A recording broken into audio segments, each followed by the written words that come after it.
आपका एक एक वोट आदिल हसन भाई को नहीं मिल रहा है, बल्कि आपका एक एक वोट बैरिस्टर असदुद्दीन ओवैसी साहब को मिल रहा है, जो पार्लियामेंट में उन्हें ताकत फराहम करता है। अगर तुम आज अपने वोट को बेचोगे तो कल ये मासूम नस्लें, ये मासूम बच्चे तुमसे पूछेगी कि जब हक और इंसाफ के लिए आवाज उठाई गई थी, जब बलरामपुर की तरक्की की बात हो रही थी, तो आपने हक और इंसाफ का साथ क्यों नहीं दिया? आपने उन लोगों का साथ क्यों दिया? आपने अपने वोट को बेचकर अपने जमीर का सौदा क्यों किया? ये आपकी नस्लें आपसे पूछेगी। ये आदिल हुसैन आजाद जब टीवी डिबेट पे बैठते हैं तो आपको बदनाम करने वाली गोदी मीडिया को मुंह तोड़ जवाब देने का कोई फर्ज अदा करता है तो आदिल हुसैन आजाद करते हैं।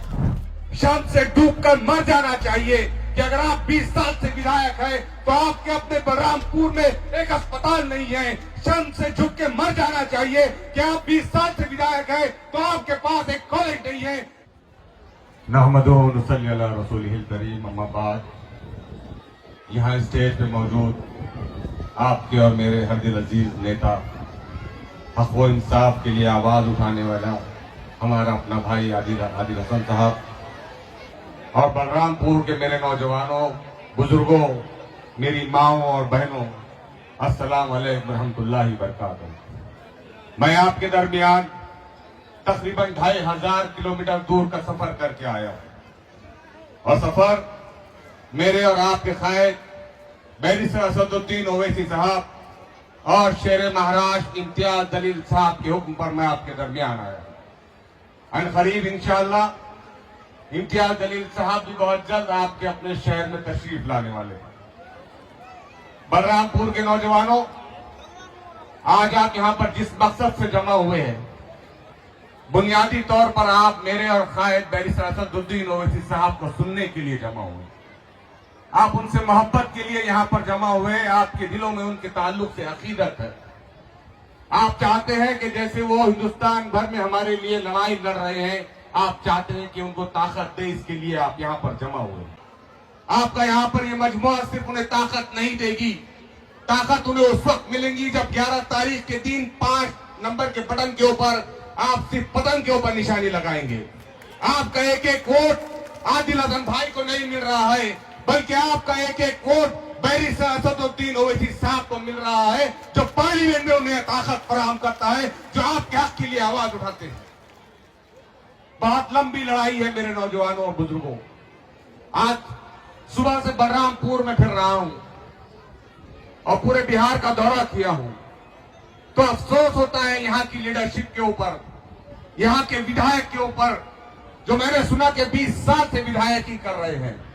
शर्म से डूबकर मर जाना चाहिए कि अगर आप 20 साल से विधायक हैं तो आपके अपने बलरामपुर में एक अस्पताल नहीं है। शर्म से झुक के मर जाना चाहिए कि आप 20 साल से विधायक हैं तो आपके पास एक कॉलेज नहीं है। शर्म से मर जाना चाहिए कि अगर आपके पास 20 साल से विधायक है तो हमारा नौजवान बेरोजगार है। क्यों कर रहे हो आप ऐसी लीडरशिप? अगर आप लीडर है तो यह आपकी अखलाकी और दीनी जिम्मेदारी है कि आपको सबसे पहले अपनी जनता की, अपनी राया की खुशहाली के लिए काम करना चाहिए। ये जिस शख्स के लिए मैं आप यहां पर खड़े हुए हैं, एडवोकेट आदिल हुसैन आजाद साहब को, आप ये मत समझिए कि आप 11 तारीख को इनको वोट देंगे और इंशाल्लाह ये जीत जाएंगे और जो है तो ये असेंबली में बैठ के आपके लिए आवाज उठाएंगे। आपको मालूम है सबसे बड़ा किरदार ये क्या कर रहा है, हमारा मर्द मुजाहिद। ये आदिल हुसैन आजाद जब टीवी डिबेट पे बैठते हैं तो आपको बदनाम करने वाली गोदी मीडिया को मुंह तोड़ जवाब देने का कोई फर्ज अदा करता है तो आदिल हुसैन आजाद करते हैं। आपको फख्र होना चाहिए ऐसे अपने लीडर के ऊपर।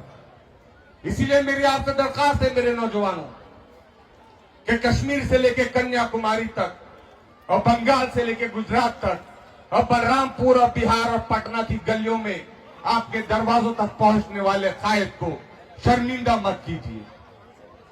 मैंने सुना हो कि आदिल भाई बलरामपुर से तकरीबन आपके अलावा 17 दलालों को खड़े किया गया। मुसलमानों के इज्तिमा को, मुसलमानों के इत्तेहाद को तोड़ने की हमेशा आरएसएस ने एक साजिश की है। आरएसएस कभी भी खुद होकर मुसलमानों को तोड़ने के लिए आगे नहीं आई है, बल्कि उसने हमेशा आपके दरमियान मीर सादिक और मीर जाफर को पैदा किया और भेजा। ताकि आपका इत्तेहाद टूटे, आपके वोट बिखरे और आप फिर एक मरतबा ज़हनी तौर पर गुलाम बन जाए, सियासी तौर पर गुलाम बन जाए और तेजस्वी यादव के सामने हाथ फैलाने वाले बने रहे। याद रखिए 11 तारीख से पहले आपके दरमियान ये तकरीबन 17-18 दलाल आपके अपने वोटों को खरीदने के लिए आएंगे। आपको 1000 रुपए, आपको 500 रुपए के जरिए आपके वोटों को खरीदने की कोशिश की जाएंगी। लेकिन यकीन जानिए मेरे नौजवानों और बुजुर्गों, अगर तुम आज अपने वोट को बेचोगे तो कल ये मासूम नस्लें, ये मासूम बच्चे तुमसे पूछेगी कि जब हक और इंसाफ के लिए आवाज उठाई गई थी, जब बलरामपुर की तरक्की की बात हो रही थी, तो आपने हक और इंसाफ का साथ क्यों नहीं दिया? आपने उन लोगों का साथ क्यों दिया? आपने अपने वोट को बेचकर अपने जमीर का सौदा क्यों किया? ये आपकी नस्लें आपसे पूछेगी। अगर आप चाहते हैं कि आपकी अपनी नस्लों के सामने आप उनके मुस्तकबिल को बेहतर बनाना चाहते हैं, आप चाहते हैं कि हमारे बलरामपुर के ये मासूम बच्चे ये आने वाले दिनों के अंदर दूसरी कौमों के शाना बशाना खड़े रहे, ये भी वही तालीम हासिल करे जो पटना शहर के बच्चे हासिल करते हैं, ये भी वही कॉलेजेस में जाए जो पटना शहर के कॉलेजेस में तलबा तालीम हासिल करते हैं, तो आपको अपनी क़यादत को खड़े करना पड़ेगा। जब तक आपकी अपनी क़यादत मजबूत नहीं होगी तब तक आपके लिए कोई फंड रेजिंग नहीं होगी। 20 साल से यहाँ पर जो भी विधायक मौजूद है उसकी जिम्मेदारी थी कि वो बलरामपुर में विकास के कई सारे काम करता।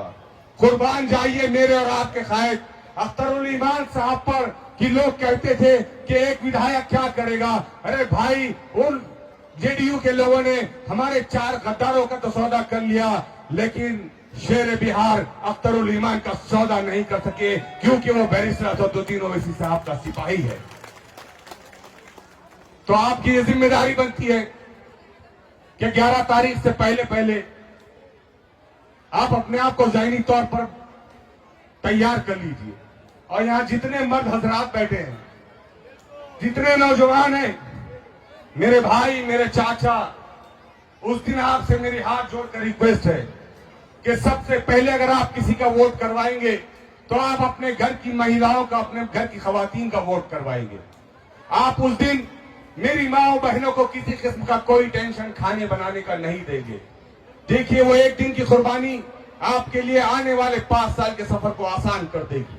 वरना हमारे घरों में होता क्या है चुनाव के दिन कि हमारी माए बहनें घरों से निकलती नहीं है और आप भी जो है तो खुद का वोट करवाने के बजाय दूसरों के वोटों के पीछे पड़ते हैं। ये बड़ा टेक्निकल बात मैं आपके दरमियान कह के जा रहा हूं। आप याद रखिए कि 11 तारीख को फजर के बाद हर पोलिंग बूथ पर, बलरामपुर के हर पोलिंग बूथ पर इतनी लंबी लंबी लाइनें लगने चाहिए कि आज तक इलेक्शन कमीशन ने बलरामपुर की इतनी बेदार अवाम को शायद ही कभी देखा होगा। मेरी आप तमाम नौजवानों से दरखास्त है कि मेरी माओ और बहनों को उस दिन 11 तारीख की सुबह सवेरे आप पोलिंग स्टेशन तक ले जाएंगे, उनके वोट करवाएंगे। आप याद रखिए कि बैरिस्टर असदुद्दीन ओवैसी साहब को अगर आप उस शख्स का सर इस मुल्क के अंदर ऊंचा रखना चाहते हैं तो आपको 11 तारीख के दिन बड़ी तादाद में वोट करना होगा। और खुदा के लिए अपने वोट को मत बेचिए, खुदा के लिए मत बेचिए। आएंगे आपके पास। हालांकि इससे से बात तो नहीं कहनी चाहिए, मैं खुद भी इस बात का कायल नहीं हूं, लेकिन 20-20 साल से विधायकी करके और बीजेपी, आरएसएस और जेडीयू के और न जाने तेजस्वी की पार्टी से लाखों और करोड़ों रुपए लेकर आपके वोटों को खरीदने की और बिखेरने की साजिश की जाएगी। तो याद रखिए 11 तारीख को पतंग के साथ मांझा किसी का भी लगना चाहिए, लेकिन आसमान में पतंग मजलिस इत्तेहादुल मुस्लिमीन की उड़ना चाहिए। बहुत हराम का माल कमा कर रखा है, बहुत लाखों और करोड़ों रुपए खर्च कर रहे हैं, तो लगाइए मांझा इनका और आसमान में पतंग किसकी उड़ेगी। तो एक बार जोरदार नारों के साथ हम अपने इस वजूद को यहां पर मनवाएं और बताएं कि हम आदिल हुसैन आजाद साहब के साथ खड़े हैं। मजलिस इत्तेहादुल मुस्लिमीन, मजलिस इत्तेहादुल मुस्लिमीन, बैरिस्टर असदुद्दीन ओवैसी साहब, बैरिस्टर असदुद्दीन ओवैसी साहब, अख्तरुल ईमान साहब, मेरे भाई आदिल हुसैन आजाद साहब। और एक जोरदार नारा उन संख्यों के लिए लगाते हैं जो इस मुल्क को अपने बाप की जागीर समझते हैं, जो समझते हैं कि ये मुल्क हमारे बाप का है, लेकिन शायद वो ये भूल गए कि ये मुल्क को पसंद हम ये मुल्क की चॉइस हमने अपनी पसंद से की है। तुम हो सकता है यहाँ पर मजबूरी से रह सक रहे हो, लेकिन हमारे बाप दादा ने इस मुल्क को पसंद किया था, वो यहाँ पर आए, यहाँ पर रहे हैं, उन्होंने कभी यहाँ पर बंटवारे का समर्थन नहीं किया। तो मेरे साथ जोरदार नारा लगाइए, हिंदुस्तान, हिंदुस्तान, हिंदुस्तान। आदिल हुसैन आप आगे बढ़ो। एक बार आदिल भाई का हाथ उठाकर वादा कीजिए कि इसको शर्मिंदा नहीं होने देंगे। आप बहुत लड़ता है आपके लिए, हर टीवी प्लेटफॉर्म पर लड़ता है, मामूली डिबेट नहीं करता है, गोदी मीडिया के बड़े बड़े एंकर्स को दूर चढ़ा देता है। मेरे भाइयों, तो 11 तारीख को आपको अपना वोट खुद से पहले अपने घर की खवातीन का सुबह सवेरे पोलिंग बूथ पर पहुंचकर करना होगा। उसके बाद आपको खुद वोट डलवाना होगा। उसके बाद आपको अपने पड़ोस में पूछना होगा कि किसने वोट डाला, किसने वोट नहीं डाला। खुद का वोट डालकर घर पे मत बैठ जाइए। अगर आप चाहते हैं कि आपकी क़यादत मजबूत हो, आपके मासूम बच्चों को अच्छी तालीम मिले, आपकी महिलाओं को, आपकी खवातीन को अच्छे अस्पताल मिले, तो 11 तारीख को बड़ी तादाद में वोट कीजिए। इतनी बड़ी तादाद में वोट कीजिए कि बिहार इलेक्शन कमीशन वोट गिनते गिनते थक जाए, लेकिन बलरामपुर के पतन के वोट खत्म ना हो। बहुत बहुत शुक्रिया अदा करो।